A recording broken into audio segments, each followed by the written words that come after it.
원조 국민 MC로 대중들로부터 사랑을 받는 송혜 선생님의 건강에 대한 우려가 높아지고 있는데요.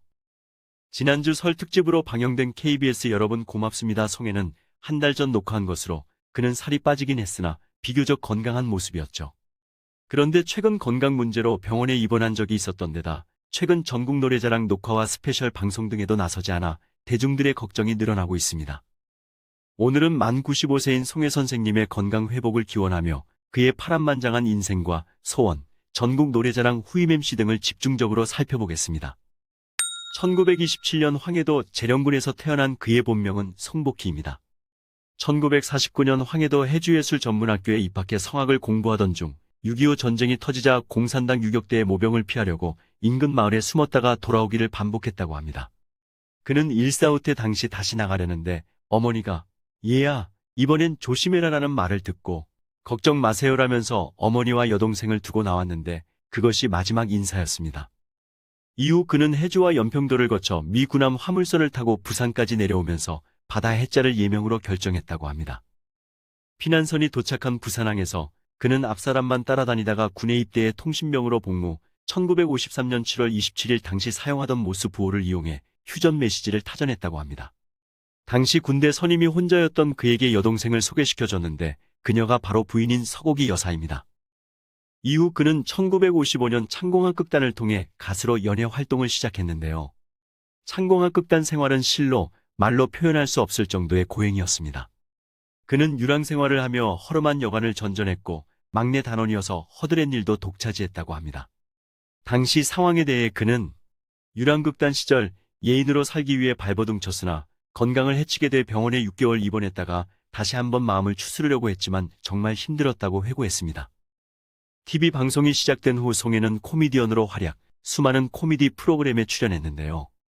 그러나 구봉서, 배삼룡, 서영춘 등 최고 인기 코미디언들에 비해 인기도와 위상이 낮은 조연급에 머물렀고 존재감도 그리 크지 않았습니다.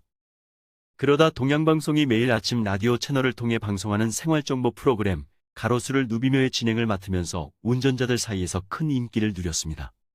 하지만 1986년 대학교 2학년인 아들이 제3한강교에서 오토바이 사고로 사망, 그 충격으로 17년 동안 진행하던 라디오 프로그램을 하차하는 등 모든 방송활동을 중단했죠. 이 사고 이후 송혜는 아들 생각이 나서 한남대교로는 절대 가지 않는다고 합니다. 송혜는 아픔 없고 상처 없는 사람 없다지만 자식을 잃는다는 건 너무 아프다면서 아들을 먼저 저 세상에 보낸 뒤 모든 걸 내려놓고 넋나간 듯이 지냈다고 하는데요. 어느 날은 평소 운동 삼아 오르던 남산자락을 저녁이 다 되어 뭔가에 홀린 듯 올라가게 됐다고 합니다. 송혜의 귓가에는 아들도 없는 세상, 왜 그러고 사느냐는 등 아들의 죽음에 대한 죄책감 때문에 온갖 환청이 들려왔다고 합니다. 이에 송혜는 낭떠러지를 찾아 가족들에게 미안하고 남길 가치도 없는 사람이 오늘 사라진다고 생각한 뒤 눈 꼭 감고 뛰어내렸답니다. 그러나 천만다행으로 소나무 가지에 걸려 지나가던 사람들의 도움으로 부상 없이 구조됐다고 합니다. 아들을 먼저 보낸 충격을 잊기 위해 1988년 5월부터 KBS 전국 노래자랑 MC를 맡게 됐죠. 당시 영화배우 안성기의 형인 KBS 안인기 PD가 시리에 빠져있던 송혜에게 마음도 어지러운데 재밌게 야전부대 돌아다니자면서 전국 노래자랑 MC를 권유했다고 합니다. 이 선택이 오늘의 글을 만든 신의 한 수가 된 것이죠. 송혜는 전국 노래자랑 촬영 전날 미리 촬영지에 가서 마을 사람들과 어울려 노는 등 좋은 방송이 연출될 수 있도록 노력했다고 합니다. 또 그의 서민적이면서도 친근한 입담과 재치는 남녀노소 누구에게나 사랑받는 원동력이 되었습니다. 전국 노래자랑은 이 같은 인기로 전국 방방곡곡은 물론 일본, 미국, 평양에서까지 공연했죠. 송혜는 전국 노래자랑을 33년 동안 진행해 국내 단일 프로그램 최장수 진행자를 기록 중인데요. 1994년 5월에 하차했다가 5개월 만에 다시 복귀한 시점부터 계산하더라도 단일 프로그램 연속 진행 최장수 기록도 보유 중입니다. 이에 KBS는 최근 기네스 협회에 송혜를 최고령 TV 음악 탤런트 쇼 진행자로 등록을 신청, 기네스북 등재를 앞두고 있습니다. KBS는 그의 공로를 기려 지난주 설 특집으로 여러분 고맙습니다 송혜를 방영했죠. 이 프로그램은 송혜의 드라마 같은 일대기를 담아 트로트 뮤지컬로 재구성, 12.7%의 높은 시청률을 기록하며 설 연휴 최고 화제작으로 눈길을 끌었습니다. 이에 송혜는 유재석을 제치고 2월 예능방송인 브랜드 평판 1위에 오르기도 했습니다. 앞서 전해드린 것처럼 설 특집으로 방영된 여러분 고맙습니다 송에는 한 달 전인 1월 13일 녹화한 것으로 그는 살이 빠지긴 했으나 비교적 건강한 모습이었습니다. 그런데 최근 건강 문제로 병원에 입원한 적이 있었던 데다 그동안 전국 노래자랑 녹화는 물론 지난 6일 전국 노래자랑 스페셜 방송에도 나서지 않았죠. 이에 만 95세로 100세를 앞둔 송혜 선생님의 건강에 대한 대중들의 우려가 높아지고 있습니다. 송혜 측 관계자는 건강 체크차 병원에 자주 내원하고 있다면서 12월에 부스터샷을 맞고 잠시 컨디션이 좋지 않으셨지만 지금은 괜찮아지셨다. 돌아다니는데도 전혀 문제가 없다고 전했습니다. 그는 100세를 눈앞에 두고도 현역으로 활동하는 장수의 비결로 BMW를 꼽았는데요. 자동차 BMW가 아니고 버스, 메트로, 워킹을 말합니다.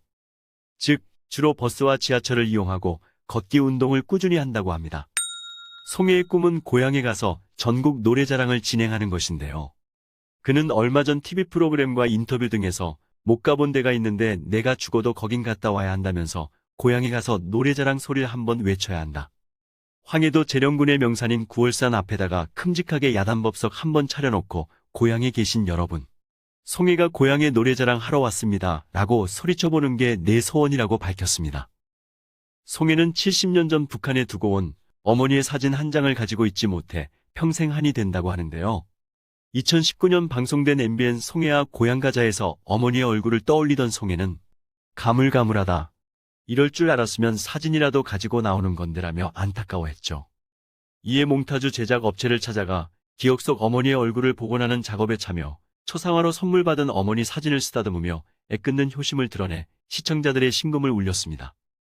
송혜는 예능 프로그램에 출연할 때마다 전국 노래자랑 후임 MC로 누구를 생각하느냐는 질문에 뽀빠이 이상용과 방송인 이상벽을 꼽기도 했는데요. 하지만 이는 예능적 재미를 위해 한 말로 그들 모두 팔순을 눈앞에 두고 있어 현실적으로 불가능하죠. 이 때문에 방송가와 언론 등에서는 후보군들의 이름이 조심스럽게 거론되고 있습니다. 가장 유력한 후보는 개그맨 이수근입니다. 그는 강변가요제 출신으로 음악적 이해도가 높은 데다 프로그램 특성상 출연자들의 돌발 행동에도 재치있게 넘어갈 수 있는 능력과 재미를 겸비하고 있죠. 다음으로는 트로트의 여왕 장윤정입니다. 그녀는 그동안 수많은 행사를 통해 팬들과 자연스럽게 호흡하는 것이 훈련된 가수인데다 SBS 도전천국도 진행한 경험을 갖추고 있죠. 친화력이 좋고 흥이 넘치는 강호동도 유력 후보입니다. 그의 에너지 넘치는 기합 한 번이면 분위기가 확 바뀌어 새로운 기대감마저 갖게 합니다. 오디션 MC의 제왕인 김성주도 후보로 물망에 오르고 있으나 웃음을 주는 재미적 요소가 약한 것이 단점으로 지적되고 있습니다. 아무튼 오늘은 삶 자체가 살아있는 한국 근현대사이자 대한민국 방송계 역사의 산증인인 송혜 선생님의 파란만장한 인생과 관련된 소식과 함께 후임 MC에 대해 살펴봤는데요. 모쪼록 그가 어머니의 초상화를 가지고 고향에 가서 전국 노래자랑을 진행하는 날이 하루빨리 실현되길 기대하며 오늘 소식은 여기서 마치겠습니다. 감사합니다.